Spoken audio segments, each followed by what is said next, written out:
What is going on, guys? Welcome back to the channel. Critical Overlord here. We're going to be talking about a few different horror topics in this video here today. We'll be talking about weapons.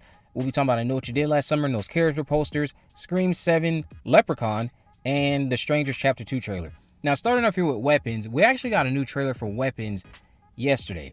That new trailer is just as engaging as the last. If you've seen it, let me know your thoughts about it down in the comment section. Of course, Julia Gardner and Josh Brolin look like they're about to deliver top-tier performances. Josh's character, as I've discussed on my channel, appears to be a frustrated parent who lost their child from Gardner's class. But they're going to be looking for their missing child since Gardner's class decided to wander out into the night, never to be seen or heard from again, or so we are led to think. The trailer shows the kids running throughout the neighborhood, Gardner navigating it all. There's a chilling vibe featured throughout, and I can't wait to see this movie in all of its context. If you notice, there's a child shown staring at a pair of adults for a good 5 seconds or so in this trailer, and this must be the kid who didn't go missing. Every other child we saw was doing that weird running position, and there's flashes of Benedict Wong, who is the school principal in this film, but he seems to be running in the same type of trance-like position. There's definitely something controlling everyone, but what is it and why is it doing that? Now, if you look at the live stream that Warner Brothers had put out for the film, it's about 20 minutes. Look at that live stream. There are details in that stream that I promise you are very significant to the story. And if you're someone who's already familiar with this story, then you know how it's significant. But I'm pretty certain that Weapons is going to end up being my top 3 or joining my top 3 in terms of best released horror films this year. At least in terms of what I find to be my personal favorite. Now, let's talk about I Know What You Did Last Summer. So we got some new character posters for I Know What You Did Last Summer, and the words for each poster are relevant to the characters, I'd imagine. Especially Teddy's, but I'll get to that. Danica's here says, your popularity won't save you. Not surprised that this lady is likely an it girl of the group. She's definitely one of the more privileged members of this new group. Ava says your good intentions won't save you. Ava's good intentions are probably linked to that accident since she's supposed to be Julie 2.0, and Julie was the most reasonable person at the scene after they hit Ben. Teddy says your money won't save you. Now remember, in another video, I hyped Teddy having some resources and a lot of privilege. So the context will be available to us all on July 18th when it pertains to all things Teddy and his privilege. But he's this generation's Barry, no doubt. Stevie says your guilt won't save you. Chances are Stevie is on Ava's side. During the accident, she's reluctant to abandon the scene. Milo says your kindness won't save you, which aligns with how Jonah has described the character. Gabriette says your facts won't save you. Now remember, Tyler is on an assignment, I've stated. And this poster kind of teases what I'm getting at. She's definitely looking for some facts while in Southport. Julie's says your experience won't save you. And Ray says your history won't save you. Now, of course, people have read the Julie and Ray posters, and they are still up in arms about are they or aren't they going to kill Julie or Ray. Again, I will stress this. It is not if Ray or Julie die. It is how are they used. Why should I give you a pass just because you didn't kill a legacy character? Sure, they lived, but you didn't do anything worthwhile with them. Stop chalking up the usage of these characters to if they lived or died. That is not fair to the overall journey of them. There's stuff that is going to be going on that is very pivotal to both Ray and Julie. Engage with that as best as you can and enjoy what the film has to offer. If you can't, then I understand that. But I think that this is going to be my second favorite because the first one is just not ever going to be beat. And then I Still Know What You Did Last Summer. That can easily be beat despite the nostalgia lenses I see from many.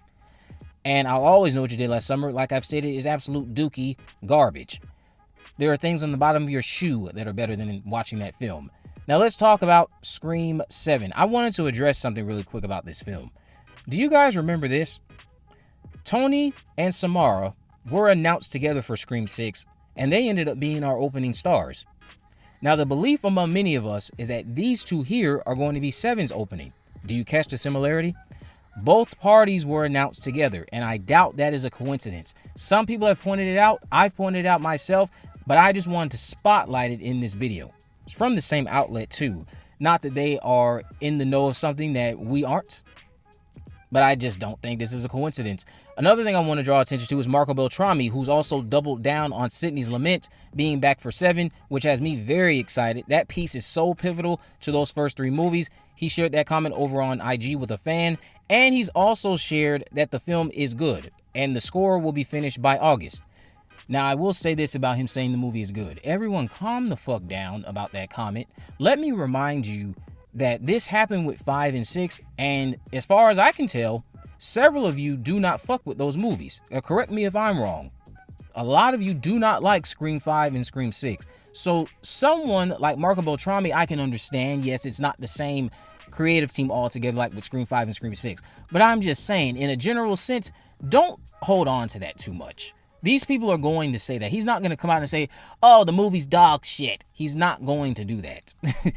Marco Beltrami saying the movie is good, while yes, it is a bit of a positive, don't hold on to that too much, because a lot of you, again, you do not like Scream 5 and 6. Now, let's talk about Leprechaun.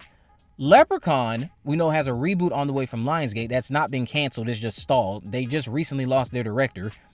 But Leprechaun might be getting Mark Jones back at the helm. Lionsgate still has that project in development, and yesterday a rumor started circulating that Mark Jones is in talks to direct. Now, Myers fan, an OG in this space, shared this, but it originates from David Coker, if I'm pronouncing that correctly, an actor who claims to be friends with Jones.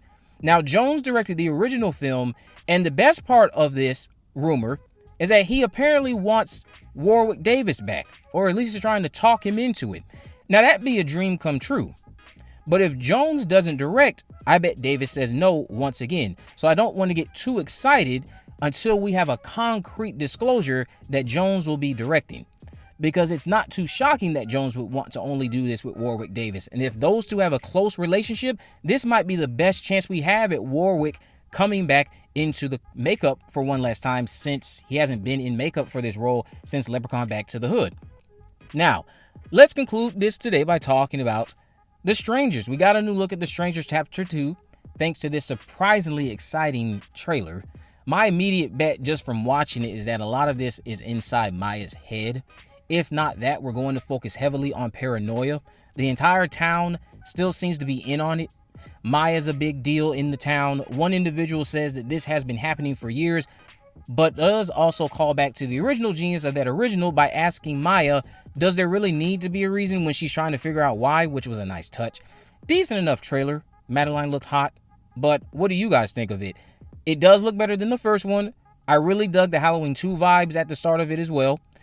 The synopsis, or the description for it in the trailer, says the strangers are back, more brutal and relentless than ever. When they learn that one of their victims, Maya, is still alive, they return to finish what they've started. With nowhere to run and nowhere to trust, or no one to trust, Maya must survive another horrific chapter of terror as the strangers, driven by a senseless, unceasing purpose, pursue her, more than willing to kill anyone who stands in their way. Again, the trailer didn't look that bad. I see a lot of you saying it looks underwhelming. I wasn't too unimpressed. I also wasn't that thrilled. It just looks a bit more exciting than that first movie. It looks like they heard your feedback and they applied some pressure into making this second outing better.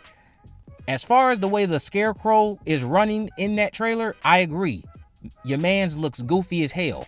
He's lucky he's not chasing after one of us, because we probably turn around and laugh at him.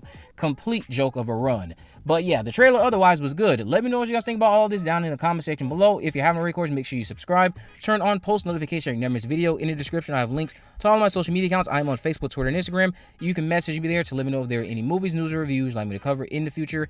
And with all that in mind, guys, I will see you in the next video.